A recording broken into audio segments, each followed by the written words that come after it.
ሁላችንም እግዚአብሔርን በድለናል፣ ቤተክርስቲያንን አሳዝነናል። ማናችንም ለማናችንም ተጠያቂ አይደለንም። እኔም ኃጢአተኛ ነኝ፣ እናንተም ኃጢአተኛ ናችሁ። ኃጢአትም ሰርተናል፣ ጎስቁለናል፣ ረክሰናል፣ በድለናል፣ ሰንፈናል፣ ደንቁረናል፣ አላዋቂዎች ሆነናል። እነማን? ሁላችን። እንዲህ እንድንሆን ሁላችንም ድርሻ አለን። ምእመንነታችሁ ለመሳደብ ተመቻችሁ። ምእመን አይደለህ አንተ የራስህ እኔማ ኃጢአተኛ ነኝ ብለህ ታወራለህ ማለት ነው። እኔማ ኃጢአተኛ ነኝ አባቶች እንጂ እኔማ ኃጢአተኛ ነኝ።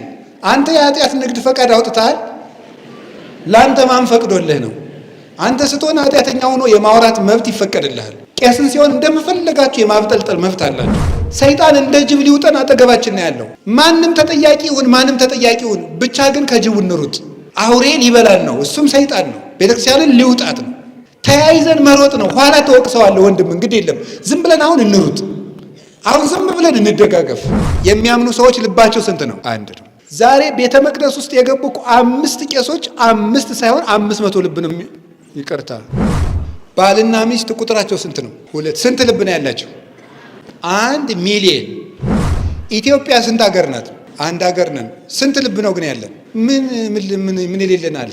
ሞልቶናል። ጎንደሬ ልብ አለን፣ ጎጃሜ ልብ አለን፣ ወሎዬ ልብ አለን፣ ሸዋዬ ልብ አለን፣ መቀሌዬ ልብ አለን፣ ጅማዬ ልብ አለን፣ ሶማሌዬ ልብ አለን፣ አዲስ አበባዬ ልብ አለን።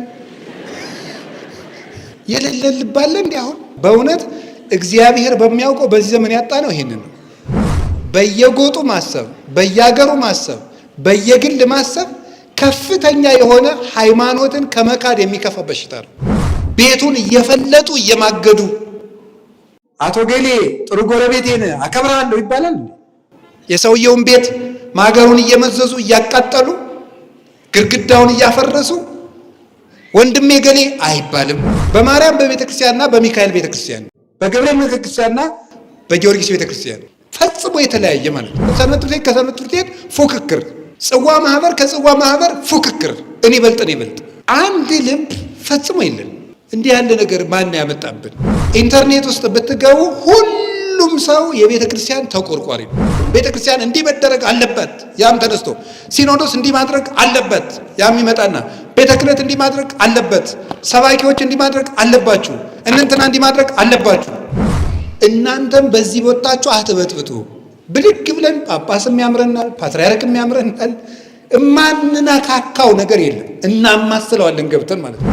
ለቤተ ክርስቲያን የተቆረቆርን እየመሰለን 100 አይነት ሐሳብ በማሰብ ሳንሰበሰብ ስለ መሰብሰባችን የተለያየ ሐሳብ እያወራን ተበትነን እንጨርሳለን። አሁን ለቤተ ክርስቲያን በመቆርቆር የማይታሰብ እቅድ፣ የማይመሰረት ማህበር፣ የማይደረጅ ጽዋ፣ ምን የለም። ሁሉም ተቆርቁሮ መግለጫ ይሰጣል። ምን ይላል?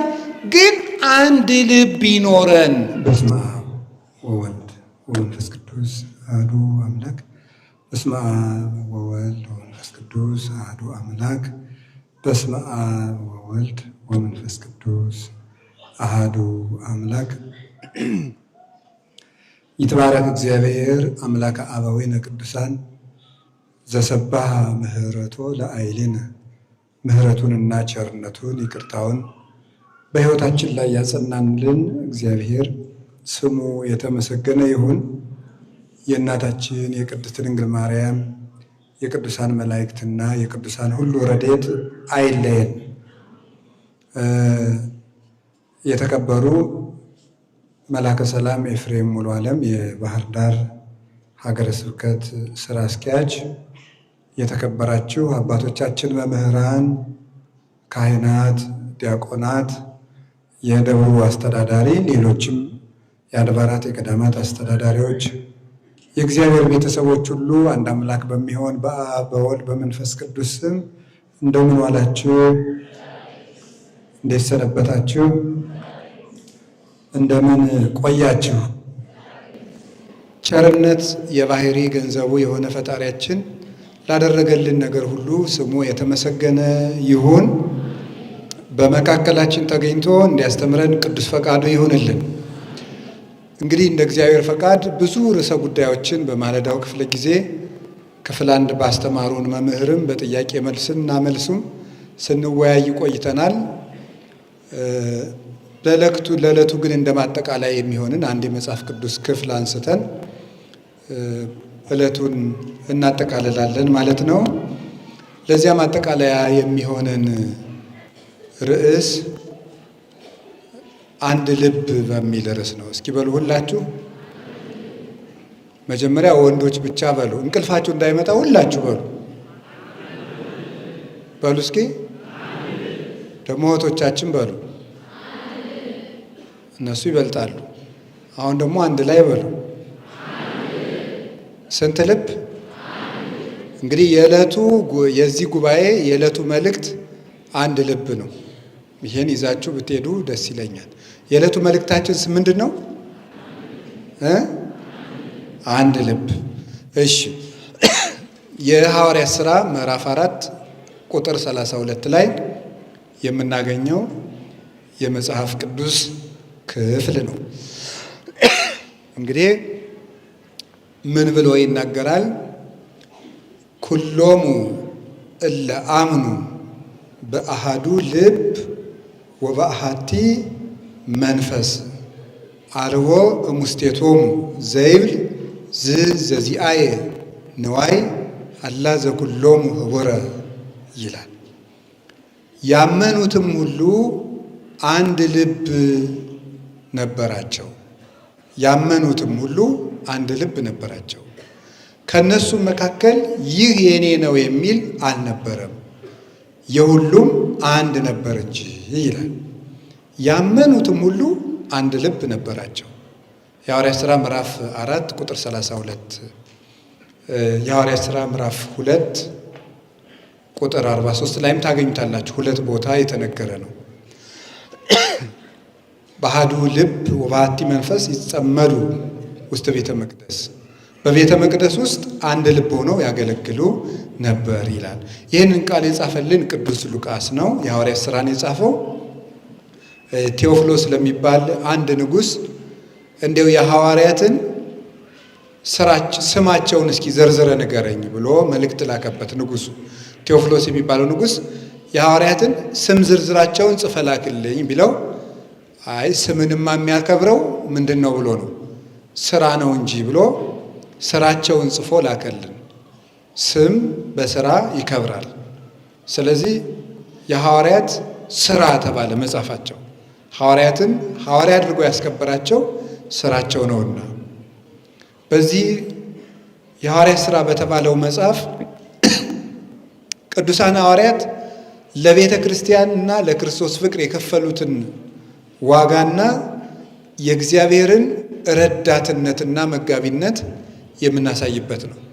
12 ደቀ መዛሙርት 12 ቅንጣት ስንዴ ሆነው በዓለም ተዘርተው ዓለምን እንዴት አድርገው በመንፈስ ቅዱስ ኃይል ድል እንደነሱትና ቤተ ክርስቲያንን እንዳሰፏት የሚያሳይ መጽሐፍ ነው እና በዚህ መጽሐፍ ውስጥ ጌታ 12 ሐዋርያትን 72 ደግሞ አርድእት ደቀ መዛሙርት ሌሎች አርድእትን 36 ደግሞ ከእህቶች ወይም ከእናቶች ቅዱሳት አንስት የሚባሉትን ከሴቶች 36 ከሐዋርያት 12 ከሐዋርያት በኋላ የመረጣቸውን 72 አድርጎ 120 ቤተሰብ መርጦ ክርስቶስ ያስተዳድር ነበር። በኋላ ቅዱሳን ሐዋርያት ጌታ እንዲህ ብሎ ቃል ገብቶላቸው ነበረ። ዮሐንስ ወንጌል ምዕራፍ 12 ላይ አማን አማን እብለክሙ እመ ኢወድቀት ህጠተ ስርናይ ዲበ ምድር ባሕቲታ ትነብር እመሰ ወድቀት ወሞተት ብዙሃ ፍሬ ትፈሪ። እውነት እላችኋለሁ የስንዴ ቅንጣት በምድር ላይ ካልወደቀች፣ ካልፈረሰች፣ ካልሞተች ብቻዋን ትኖራለች። የስንዴ ቅንጣት ግን የዮሐንስ ወንጌል ምዕራፍ 12 ላይ ነው፣ እርሻ ላይ ከወደቀችና ከፈረሰች ብዙ ፍሬ ሆና ትነሳለች ብሎ አስተምሯቸው ነበረ። ጌታችን መድኃኒታችን ኢየሱስ ክርስቶስ እንዲህ ብሎ ሲናገር የስንዴ ቅንጣት ብሎ የተናገረው ራሱን ነው። ራሱን የስንዴ ቅንጣት ይላል። የስንዴ ቅንጣት መሬት ላይ ካልወደቀች ብቻዋን ትኖራለች አለ። እኔ ካልሞትኩ እኔ ብቻ ሕያው ሆኜ እኖራለሁ። ምክንያቱም ጌታችን ኢየሱስ ክርስቶስ ራሱ ሕይወት ነውና፣ እሱ ሕይወት ስለሆነ የአብ ልጅ ነው፣ አምላክ ነው፣ የባሕርይ አምላክ ነው። የተዋህደው ሥጋም በተዋህዶ የባሕርይ አምላክ ነው። ስለዚህ እኔ ካልሞትኩኝ ብቻዬን እኖራለሁ። ከሞትኩ ግን ስንዴዋ መሬት ላይ ስትጨመር ብዙ ፍሬ እንደምታፈራው እኔ ስሞት እናንተ ታፈራላችሁ፣ ቤተ ክርስቲያን ትበዛለች። የእኔ ሞት የቤተ ክርስቲያን በረከት ነው። ስለዚህ እኔ ስሞት ትበዛላችሁ አላቸው። እውነትም ሲሞት 120 ቤተሰብ ነበር እስኪሞት። የሞት ዕለት እንዲያውም ከመስቀሉ ስር የነበረ አንድ ደቀ መዝሙሩ ዮሐንስ ከእናቱ ጋር፣ ከዛ ደግሞ ጥቂት ሴቶች አብረው ከመስቀሉ ስር ነበሩ። 11ዱ ደቀ መዛሙርት ግን መስቀል ስር አልተገኙም ነበር። ሲሞት ብቻውን ሞተ። ሲነሳ 12ቱን ሰበሰባቸው። 120 ቤተሰቡም ቀስ ቀስ እያሉ የትንሣኤ ዕለት 12ቱ ተሰበሰቡ። ከዛ ቀስ እያሉ 72ቱም 36ቱ ቅዱሳት አንስትም አንድ ላይ መሰብሰብ ጀመሩ። የመስቀል ዕለት የተበተኑትን የትንሣኤ ዕለት ሰበሰባቸው። ሲያርግ ባርኳቸው፣ አንድ ቤተሰብ አድርጓቸው ሄደ። እሱ ባረገ በ10ኛው ቀን መንፈስ ቅዱስን ለከላቸው። እንደምታውቁት በአንድ ቤት ተሰብስበው ሳሉ እነዚያ 120 ቤተሰቦች 120 ብቻ ናቸው። በአንድ ቤት ውስጥ ተሰብስበው ሳሉ መንፈስ ቅዱስ መጣና በየራሳቸው ትከሻ አደረባቸው፣ አረፈባቸው። እኔ ስሞት ትበዛላችሁ ብሎን አልነበረም ጌታ? የዚያን ጊዜ ከ12ቱ ደቀ መዛሙርት አንዱ ቅዱስ ጴጥሮስ ተነስቶ ስብከት ሰበከ። ሲሰብክ በአንድ ጊዜ ስብከቱ 3000 ክርስቲያኖችን ጨመረበት። ስንት ጨመረበት? ስለዚህ ጌታ ስሞት ምን ትላላችሁ ብሎ ነበረ? ስሞት ትበዛላችሁ፣ የእኔ ሞት የቤተ ክርስቲያን መብዛት ነው ብሎ ነበረ። እንደተናገረው ቃሉን ሳያጥፍ መድኃኔዓለም በ10ኛው ቀን 3000 ክርስቲያኖች በአንድ ገበሬ ስብከት ተጨመሩ። ምክንያቱም ቅዱስ ጴጥሮስ ገጠሬ እስራኤላዊ ነው አይደለም? አሳ አጥማጅ፣ የገጠር እስራኤል ገጠሬ ገበሬ ነው። መንፈስ ቅዱስ በባዶ አእምሮ ላይ ልቡን ለሰጠው ሰው እንደሚሰራ ሲያስረዳን በዚያ ምስኪን የነበረ የ55 ዓመት ገበሬ መንፈስ ቅዱስ በልቡ ነው አድሮ 3000 ሰዎችን ንግግር ከሚታወቅበት ከግሪክና ከሮማ የመጡትን በራሳቸው ቋንቋ የመንፈስ ቅዱስ ቃል እንዲሰማቸው አድርገው 3000 ተጨመረበት። ዓመት ተቀምጠው ክርስቲያኖች ሐዋርያት ዓመት ኢየሩሳሌም ሲቀመጡ በእስጢፋኖስ ስብከት ተጨምሮ 8000 ክርስቲያኖች በአንድ ዓመት ውስጥ ኢየሩሳሌም ውስጥ ሞሉ። 8000 ክርስቲያኖች። እነዚህ 8000 ክርስቲያኖች ገንዘባቸውን ያመጡና ለሐዋርያት ያስረክባሉ። ሐዋርያት እህል ይገዙና እራት ሁሉም አንድ ላይ ይበላል። ከዚያ ውስጥ ማንም ሰው 8000 ክርስቲያን የኔ የሚለው ሐሳብ አልነበረውም። ስንት ሺህ ክርስቲያን ነው? ስንት ሐሳብ ነው የነበራቸው? ንገሩኝ እንጂ። አንድ ሐሳብ ነበራቸው። 8000 ክርስቲያኖች አንድ ሐሳብ ነበራቸው። አንድ ሐሳብ ብቻ አንድ ሐሳብ ነበራቸው አይልም። እንደውም መጽሐፉ ያለ ምንድን ነው? ስንት ልብ ነው? አቤት! አሁን ይህንን ነገር ስታስቡት ምን ይመስላችኋል? መቼም ልብ የሚባለው እኛ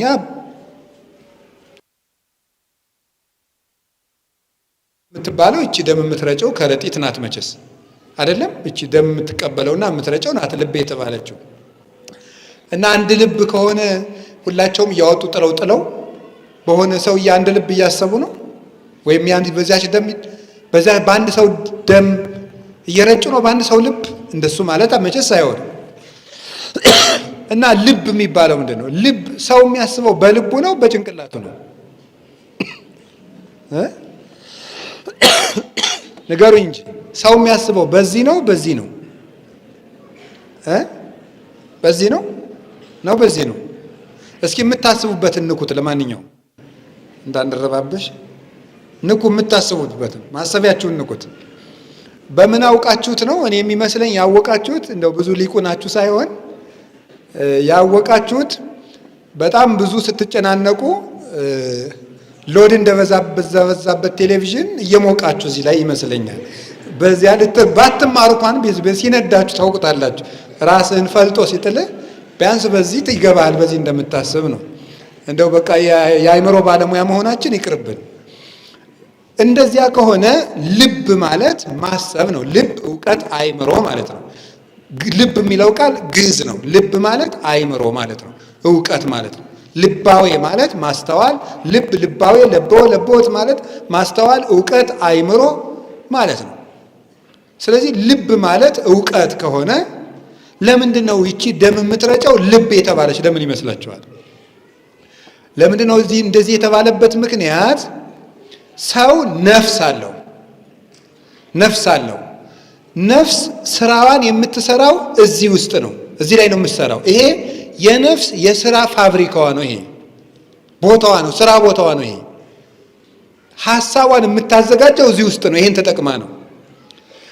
ነፍስ ደግሞ ሰውነት ውስጥ እንድትኖር ደም ያስፈልጋታል።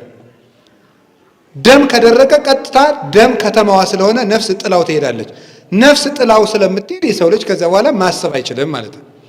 ስለዚህ ነፍስ እንድትኖር ደም ያስፈልጋታል።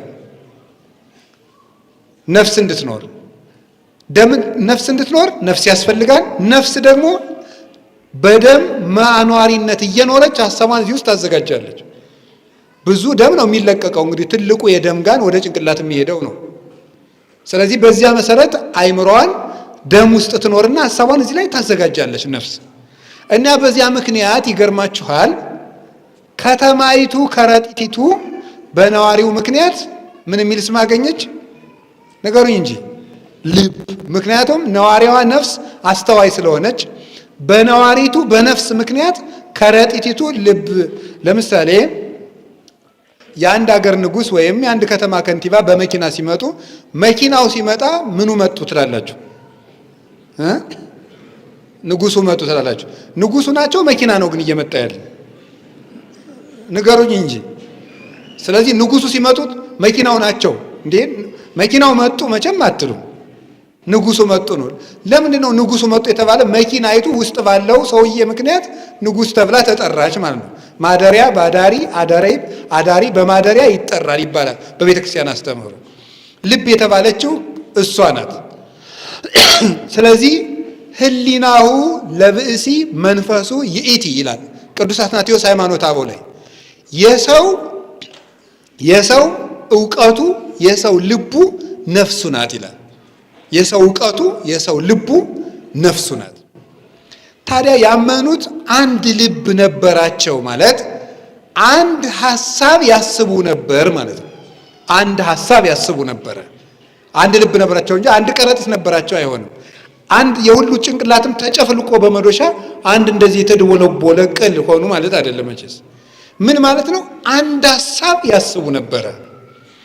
አንድ ሐሳብ ያስቡ ነበረ ከሚለው የምትጨምሩበት አንድ ነገር ነው። እነዚህ ሰዎች አንድ ሐሳብ ያሰቡ ለምንድን ነው ስንል ምን ያሉ ሰዎች አንድ ሐሳብ ነበሩ ነው የሚለን? ያመኑ ሰዎች አንድ ሐሳብ ነበራቸው። ለምን? ስለሚያምኑ።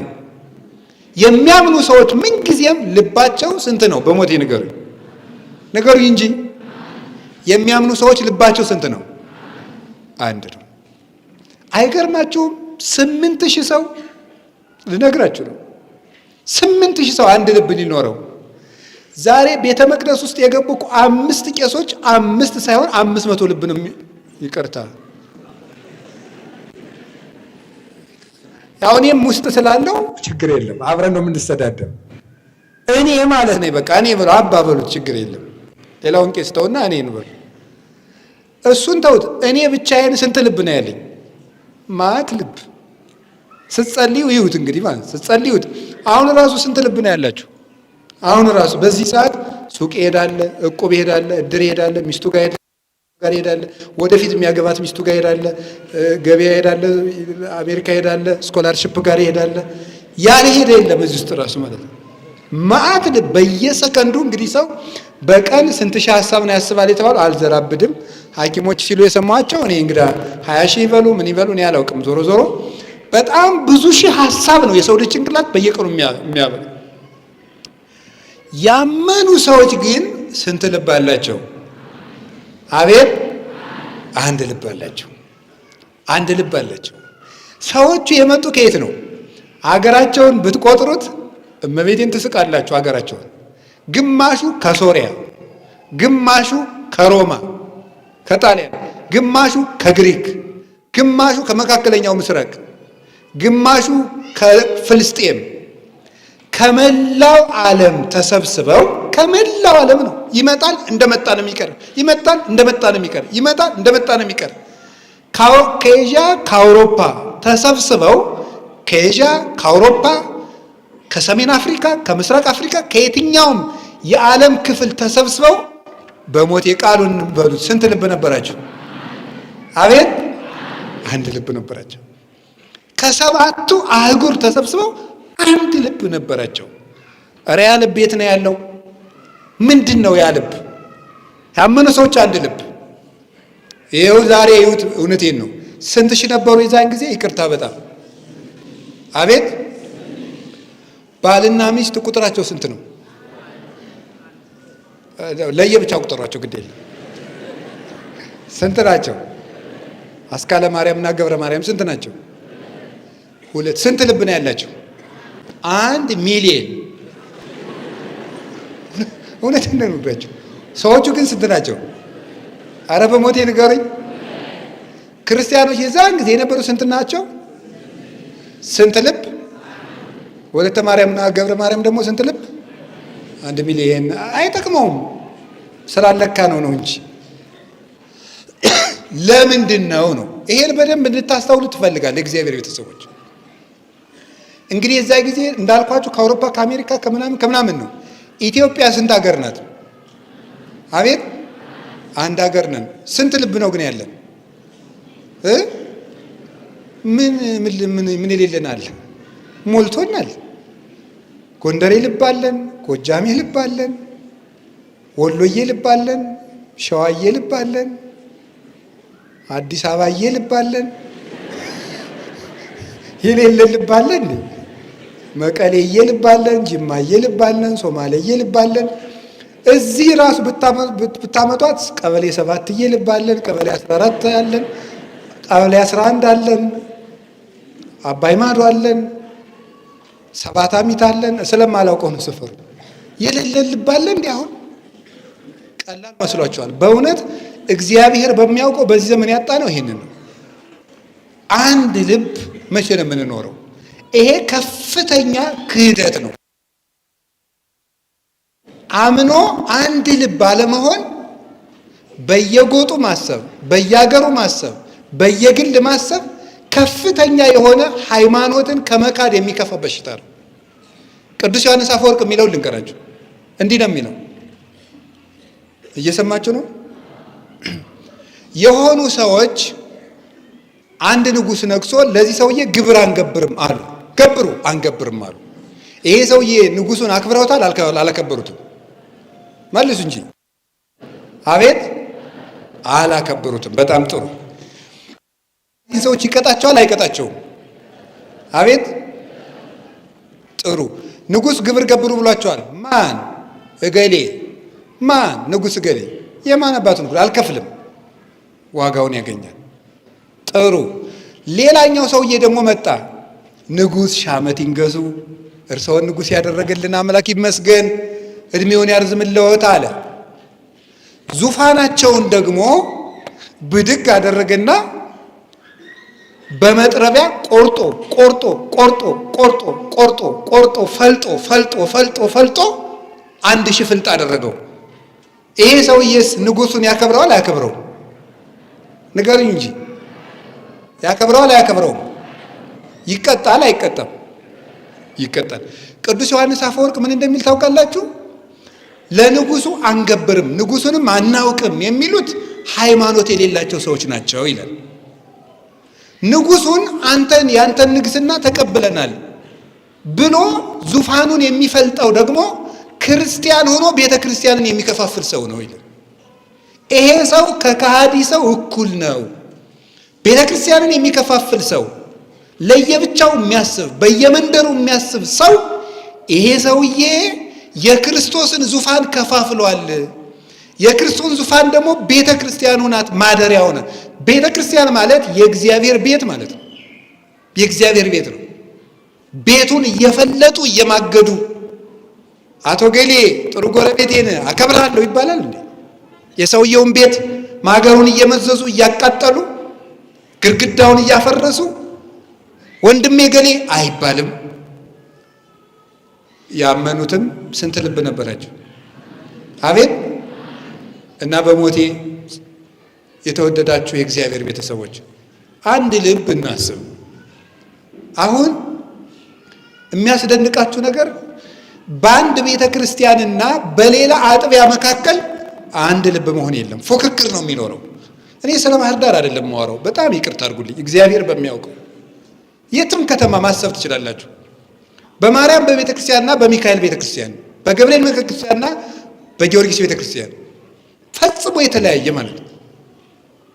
ወይም በአቡነ ገብረ መንፈስ ቅዱስ እና በተክለ ሃይማኖት ብታዩት የተለያየ ፉክክር፣ ሰንበት ትምህርት ቤት ከሰንበት ትምህርት ቤት ፉክክር፣ ጽዋ ማህበር ከጽዋ ማህበር ፉክክር፣ እኔ በልጥ። አንድ ልብ ፈጽሞ የለን። ስታመጡት ወደ እያጠባችሁ ወደ መቅደስ ብታመጡት፣ ወደ ቤተ ክህነታችን ብታመጡት፣ ወደ የራሳችን ብንወስደው፣ ወደ ቤት ብትወስዱት፣ ሰው በስጋ ወደሙ ተጋብቶ በተክሊል ተጋብቶ አንድ አካል ሆኖ ሚስት ከአባቷ ተለይታ ባል ከማን ተለይቶ ከእናቱ ተለይቶ አንድ አካል ከሆኑ ብሎ በጣም ብዙ ልብ። እንዲህ ያለ ነገር ማን ያመጣብን? ምን ስላላወቅን ነው አንድ ልብ የሆን ነው? አሁን ለምን ይሄን ርዕስ እንዳነሳሁት ታውቃላችሁ? ኢንተርኔት ውስጥ ብትገቡ ሁሉም ሰው የቤተ ክርስቲያን ተቆርቋሪ ነው። ሁሉም ሰው። መፍትሄው ግን የማን ነው? የየራሱ ነው። ያም እንዲህ ነው፣ ቤተ ክርስቲያን እንዲህ መደረግ አለበት፣ ያም ተነስቶ ሲኖዶስ እንዲህ ማድረግ አለበት፣ ያም ይመጣና ቤተ ክህነት እንዲህ ማድረግ አለበት፣ ሰባኪዎች እንዲህ ማድረግ አለባችሁ፣ እንትና እንዲህ ማድረግ አለባችሁ ይላል። አሁን ስለ ቤተ ክርስቲያን ችግር እንኳን ገብታችሁ ዩቲዩብ ላይ ወይም የሆነ ላይ ብታዩ 100 ሰው ከተናገረ 100 አይነት መፍትሄ ነው የሚመጣው። ያ በራሱ ችግር ነው እየተናገርኩት ያለ። ያ በራሱ ችግር ነው። ሰዎችም የሚፈልጉብን ዲያብሎስም የሚሰራው እንዲህ እያደረገ ነው። ለቤተ ክርስቲያን የተቆረቆር እየመሰለን 100 አይነት ሐሳብ በማሰብ ሳንሰበሰብ ስለ መሰብሰባችን የተለያየ ሐሳብ እያወራን ተበትነን እንጨርሳለን። እውነቴን ነው የምነግራችሁ። የሶርያ ቤተ ክርስቲያን የበተናት ይሄ ነው። ግማሾቹ እንደ ኤፍሬም ያስባሉ፣ ግማሾቹ ደግሞ እንዳንዱ ያስባሉ። የአርመን ቤተ ክርስቲያን ሊበትናት አሁን አደጋ ላይ ናት። ዛሬ ራሱ አሁን በዚህ ወቅት እንኳን ያ ችግር የመጣው ከዚህ መከፋፈላቸው ነው። አንድ ልብ ግን የሚኖረን ከቤት ተጀምሮ ነው። እስቲ ይዩት፣ እስቲ ሰበካ ጉባኤውን ይዩት፣ እስቲ ህንፃ ኮሚቴውን ይዩት። የማንን የዚህን ደብር አላልኩም፣ የትም 100 ኮሚቴ ካለ 100 ሐሳብ፣ 10 ኮሚቴ ካለ 10 ሐሳብ፣ 3 ሰው ስብሰባ ላይ ከተቀመጠ 3 ሐሳብ፣ ሁሉም የራሱ ነው። እንዴ እንትና ግን ስርዓት ብትይዝ ነው። አይቻለሁ ተደጋጋሚ ሁልጊዜ እኔ ሐሳብ ስሰጥ የምትቃወመው ነገር አልኩ። ከዚያ ሰፈራቸው አንድ ከሆነ ሁላቸውም ቀበሌ 29 ከሆኑ ባህር ዳር ስለሌለ ማለት ነው አለ እንደ 29 ከሌለ 30 ላድርገው ብዬ ነው። ቀበሌ 29 ከሆነ አንደኛው ምን ይለዋል ማለት ነው። አዎ ቅድም አቶ እንትና እንደተናገሩት አንተ እረፍ። ምክንያቱም ሁላቸውም ቀበሌ 29 ናቸው። ጉዳዩ የሚባል ነገር በስብሰባ መታሰብ ትቷል። ምንድነው የሚታሰበው ሲባል ጎጥ፣ ምንድነው የሚታሰበው ጉርብትና፣ ምንድነው የሚታሰበው የግል ክብር። ጉዳዩ ምንድነው? ጉራ። ጉዳዩ ምንድነው? ማስመሰል። ጉዳዩ ምንድነው? እገሌ ትልቅ ሰው ነው መባል መፈለግ። በፍጹም ለእግዚአብሔር ትዝ ይለናል። አሁን ስብሰባ ላይ እስቲ እግዚአብሔር ትዝ የሚለው እንደው በሞት ስብሰባ ላይ ሐሳብ ስትሰጡ እግዚአብሔር ትዝ ካላችሁ ብፁዓን ናቸው። እውነት ያመኑትም ስንት ልብ ነበራቸው? ንገሩኝ እንጂ። ያ አንድ ልብ ምንድን ነው የሚለውን ልንገራችሁ። አሁን ጨርሻለሁ መፍትሄ። ያ አንድ ልብ ምን እንደሆነ ክርስቲያኖች ልነግራችሁ ነው። ክርስቲያኖች ቤተ ክርስቲያንን አንድ የሚያደርጓት አንደኛው እንደ ሰው ሲሆኑ ነው። እስኪ እንደ ሰው በሉ። ልቡን በኋላ ነግራችኋለሁ። እስኪ እንደ ሰው በሉ። ሁለተኛው እንደ ህንፃ ሲሆን ነው። እስኪ እንደ ህንፃ በሉ። እንደ ህንፃ ቅዱስ ጳውሎስ እንደ ሰው እንድንሆን አንደኛ ቆሮንቶስ ምዕራፍ 12 ላይ አለ። ልንገራችሁ።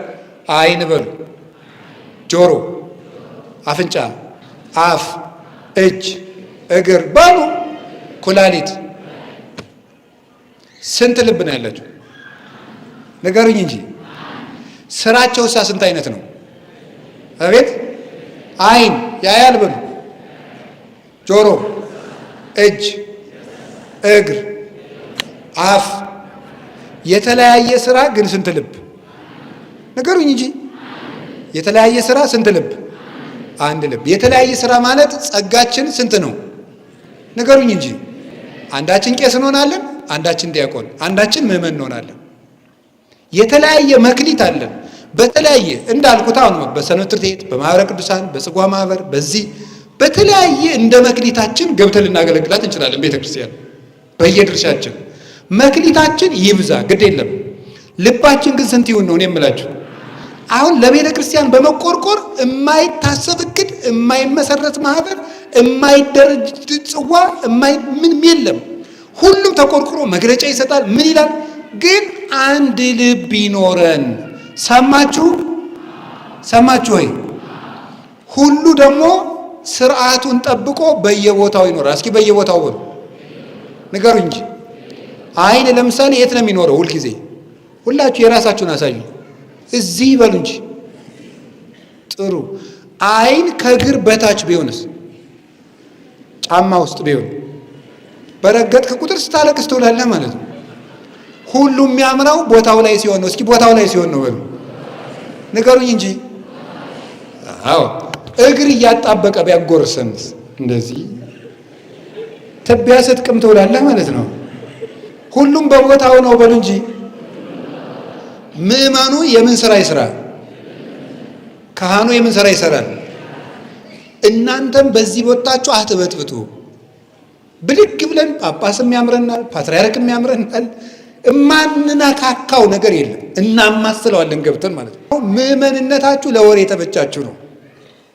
ምዕመንነታችሁ ለመሳደብ ተመቻችሁ። ምዕመን አይደለህ አንተ የራስህን እኔማ ኃጢአተኛ ነኝ ብለህ ታወራለህ ማለት ነው። እኔማ ኃጢአተኛ ነኝ አባቶች እንጂ እኔማ ኃጢአተኛ ነኝ። አንተ የኃጢአት ንግድ ፈቃድ አውጥተሃል። ለአንተ ማን ፈቅዶልህ ነው? አንተ ስትሆን ኃጢአተኛ ሆኖ የማውራት መብት ይፈቀድልሃል። ቄስን ሲሆን እንደምፈልጋችሁ የማብጠልጠል መብት አላችሁ። ሁላችን የድርሻችን እንወጣ። ማናችንም ለማናችንም ተጠያቂ አይደለንም። እኔም ኃጢአተኛ ነኝ፣ እናንተም ኃጢአተኛ ናችሁ። ሁላችንም እግዚአብሔርን በድለናል፣ ቤተ ክርስቲያንን አሳዝነናል። እንዲህ እንድንሆን ሁላችንም ድርሻ አለን። ኃጢአትም ሰርተናል፣ ጎስቁለናል፣ ረክሰናል፣ በድለናል፣ ሰንፈናል፣ ደንቁረናል፣ አላዋቂዎች ሆነናል። እነማን? ሁላችን። እገሌ ለገሌ ነው እያልን ብንሆን አይሆንም። ጅብ ሲመጣ ጅቡ በአጋጣሚ እዚህ ላይ ከደረሰ እግር ብድግ ብሎ አልሮጥም። ለምን? ጆሮ ቀድመህ መስማት ነበረብህ፣ አይን ማየት ነበረብህ ቀድመህ። እኔ ከዚህ በኋላ አልንቀሳቀስም ብትል ይቀረጭምሃል። ባየው ሰዓት ሩጥ፣ ተጠያቂ ኋላ ይመረምራል። አሁን እኛ እውነቴን ነው ጎበዝ፣ ሰይጣን እንደ ጅብ ሊውጠን አጠገባችን ነው ያለው። ማንም ተጠያቂ ይሁን ማንም ተጠያቂ ይሁን፣ ብቻ ግን ከጅቡ እንሩጥ። አውሬ ሊበላን ነው፣ እሱም ሰይጣን ነው። ቤተክርስቲያንን ሊውጣት ነው። ተያይዘን መሮጥ ነው። ኋላ ተወቅሰዋለሁ ወንድም፣ እንግዲህ የለም ዝም ብለን አሁን እንሩጥ። አሁን ዝም ብለን እንደጋገፍ። አንተ ነብር እየመጣ ጅብ እየመጣ እገሌ በቀደም የተሳደብከውን ነገር ረፍ አይባልም። መጀመሪያ ሩጥ፣ አምልጥ። መጀመሪያ ዲያብሎስ ይተወን። መጀመሪያ ከክርስቶስ ጋር እንገናኝ። እኔ የምነግራችሁ እሱን ነው። በሁሉ እንደ ሰው ሕዋሳት ተባብረው ሰውየውን እንደሚያኖሩት በአንድ ልብ ግን ያስባሉ።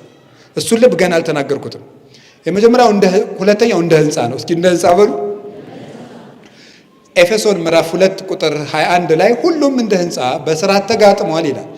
እንደ ህንፃ እኛ ለቤተ ክርስቲያን መጀመሪያ እንደ ሰው እንሁን። ሁላችንም በመክሊታችን እናገልግል። በጆሮአችን አንዳችን አይን፣ አንዳችን ጆሮ፣ አንዳችን ጣፊያም ሆነ አገልግል። ብቻ ቤተ ክርስቲያን ውስጥ እኔ አስፈልጋለሁ ብላችሁ አስቡ። ኑ እዚህ ውስጥና አብረን እንጋጠም ነው የምላችሁ ያለ። ከዚያስ እንደ ህንፃ ይጋጠም ብሏል። ህንፃ ሲሰራ ልንገራችሁ፣ በጣም ምርጥ ድንጋዮች። ምርጥ ድንጋይ ከየት ነው የሚመጣው? እስኪ ንገሩኝ። እስኪ ከሩቅ አገር ቤተክርስቲያን ድንጋይ አጭነው የሰሩ ባለ እግዚአብሔር ለምሳሌ ሲያሰራ አውቃለሁ። ከአክሱም ማስመጥቷል እንዴ? መላከ ሰላም አሉ። ከየት ነው ያመጣችሁ ድንጋይ? እኒኛው እርሶ ከአክሱም ድንጋይ አምጥተዋል። ሲሰራ ስለማስተው ባለ እግዚአብሔር እየተሰራ ሳለ ጉባኤ መጥቼ ስለማውቅ ነው። ከአክሱምም ድንጋይ ምርጥ ድንጋይ አስመጥተዋል። ከየትም መጥቷል። እነዚያን ምርጥ ድንጋዮች እያመጣን ቁጭ፣ እችን ድንጋይ እዚች አካባቢ ቁጭ፣ ያችኛዋን ደግሞ ጥሩ ድንጋይ ነሽ እዚያ ቁጭ፣ ከዛ ደግሞ እዚያ ቁጭ ብናደርጋት የፈለገ ምርጥ ድንጋይ ቢሆን ካልተጋጠመ ቤት ይሆናል አይሆንም? እስኪ ንገሩኝ እንጂ ካልተጋጠመ ቤት አይሆንም። ድንጋዩ ምርጥ ድንጋይ ይሁን፣ ከየትም ይምጣ፣ ብቻ ግን ድንጋዩ ምርጥ ይሁን። እስኪ ከየትም ይምጣ በሉ፣ ብቻ ድንጋዩ ምን ይሁን? ምርጥ ይሁን። ይጠረባል፣ ይስተካከላል። እኛም ብዙ የሚጠረብ ነገር አለን፣ ብዙ ወልጋዳ ነገር አለን፣ ብዙ ያበጠ ነገር አለን። መጠረብ፣ መስተካከል፣ መቃናት ያስፈልጋል። የሚጣልም አለን። ያ በክህነትም በትምህርትም በጸሎትም በምህላም በቅዳሴም ተጠርቦ ለቆን ለየብቻችን ተቀምጠን ሁላችን ለየብቻችን እየደነፋን ቤተ ክርስቲያንን ልናቆማት አንችልም፣ እናፈርሳታለን እንጂ። አንድ ሆነን እስከተጋጠምን ግን የትኛውም ማህበረ ቅዱሳን ከሰንበት ቤት ከማህበረ ቅዱሳን ማህበራት ተሰብስበው ቅዱስ ሲኖዶስ ከምዕመናን ጋር ህብረት ካለን የሰባኪያን ህብረት ለብቻው መነኮሳት ለብቻ የተለያየ ሐሳብ ማሰብ የተለያየ መክሊትን ይዞ መስራት ችግር የለውም። ተለያይቶ ግን መጓተት ግን አንዱን መጎተት ግን አንድ አያደርገንም። አንድ ልብ በሆን የምንችለው መተን ስንጋጠም ነው። እንደ ህንፃ መጋጠም ድንጋዩ ተጠርቦ ደግሞ በቦታው ነው። ትንሿ ድንጋይ በትልቁ ቦታ ድንጋይ ላይ አትቀመጥም። እንዳቅማቸው ነው። መግጠሚያም ይሆናል፣ ከላይ መደምደሚያም ይሆናል። መሀል ላይ የሆነች ቀዳዳ ላይ ሄዳ መታ ግጥም ብላ ቤቱን የምታሳምር ድንጋይም አለች። እንደ አቅማችን ቤተክርስቲያን ቀዳዳ ላይ መግባት እንችላለን። እንደ አቅማችን ምንም እንሆን፣ ግን አንድ ልብ መሆን ያስፈልገናል። አንድ ልብ ምንድን ነው? አሁን እንዳልኳችሁ እንግዲህ ኮሚቴም ስትሆኑ የትኛውም ቦታ በጉባኤ ቤቶች፣ በቤተ ክርስቲያን፣ በሰበካ ጉባኤ፣ በየትም በሀገረ ስብከት ኮሚቴ የምንሆን ሰበካ ጉባኤ የምንሆን አንድ አይነት ሀሳብ ማሰብ የምንችለው እንዴት ነው? ለአንድ ዓላማ ተሰብስበን ሳንጣላ መውጣት የምንችለው እንዴት ነው? እንዴት ነው መሆን የምንችለው? በተለያየ አደረጃጀት ውስጥ ሆነን እንዴት ነው አንድ ሆነን ለቤተ ክርስቲያን ለ50 ለ100 ዓመት ማቀድ የምንችለው ስትሉኝ ያ ልብ ምን እንደሚባል ታውቃላችሁ? ወንጌል ይባላል። እስቲ ወንጌል በሉ ነገሩ። ባልና ሚስት እንዳይጓተቱ ሴትዮይቱም እንደምን ታስብ ነገሩኝ እንጂ የታባቱ ባሌ እንደዚህ አድርጎኝ የሚለው የሚለቃት እንደምን ስታስብ ነው? እንደ ወንጌል ስታስብ። ባልየውም ከሚስቲቱ ጋር አንድ አይነት ሐሳብ የሚያስበው እንደ ወንጌል ሲያስብ። እንደ ወንጌል ካስባችሁ የ40 ዓመት ጭቅጭቅ ያለበት ትዳር ከሆነ ዛሬ ማታ አንድ መሆን ይችላል። ወንጌል ምንድን ነው የሚለው? ቆይ ባል ለሚስት ምንድን ነው የሚያደርገው? ሚስት ለባል ድርሻዋ ምንድን ነው? ወንጌል ምን ይላል? ቆይ ሚስት እንዲህ ታደርግለት፣ እኔ ይሄን ይጎሎኛል። ባልየውሳ ደግሞ እሷ እንዲህ ሳታደርግልኝ የሚለውን ይተውና ወንጌል ባል ለሚስቱ እንዲህ ያደርግ ይላል። በቃ ስለዚህ እኔን አደርጋለሁ። አንድ ልብ ይመጣል። ዲያቆን ለቄስ እንዲህ ይሁን። ዲያቆኑ እንደ ወንጌል የዲቁና ድርሻውን ያስባል። ቄሱ እንደ ወንጌል የክህነት ድርሻውን ያስባል። ጳጳሳት እንደ ወንጌል የድርሻቸውን ያስባሉ።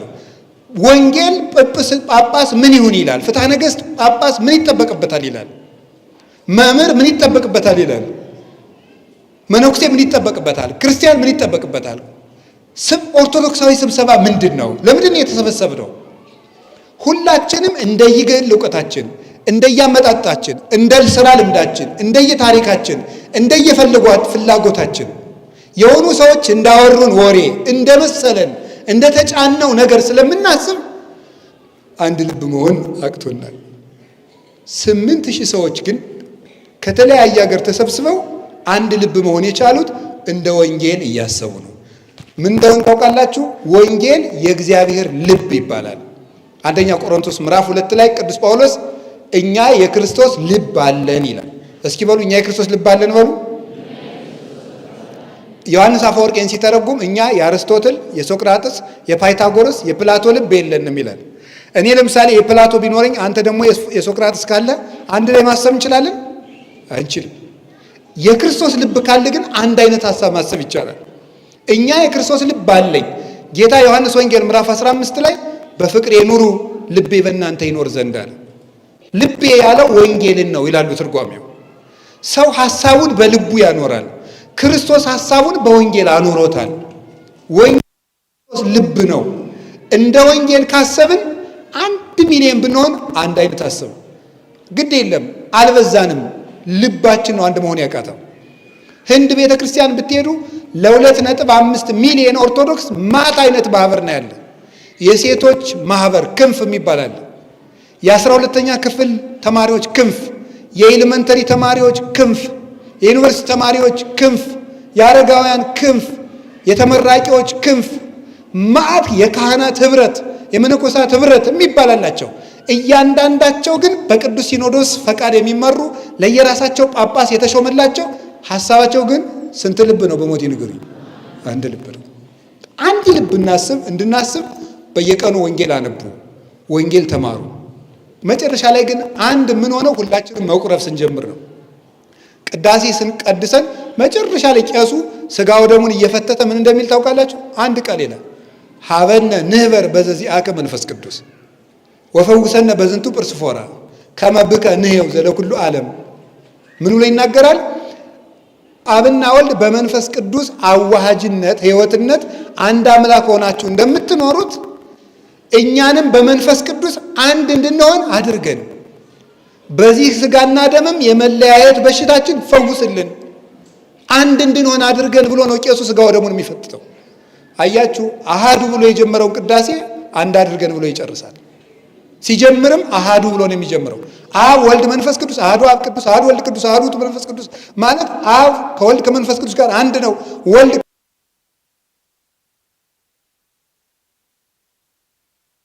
ጀምሮ በአንድነት ይጨርሳል። ስጋው እንዲሁም ቅዱስ ኤፍሬም ምን ይላል?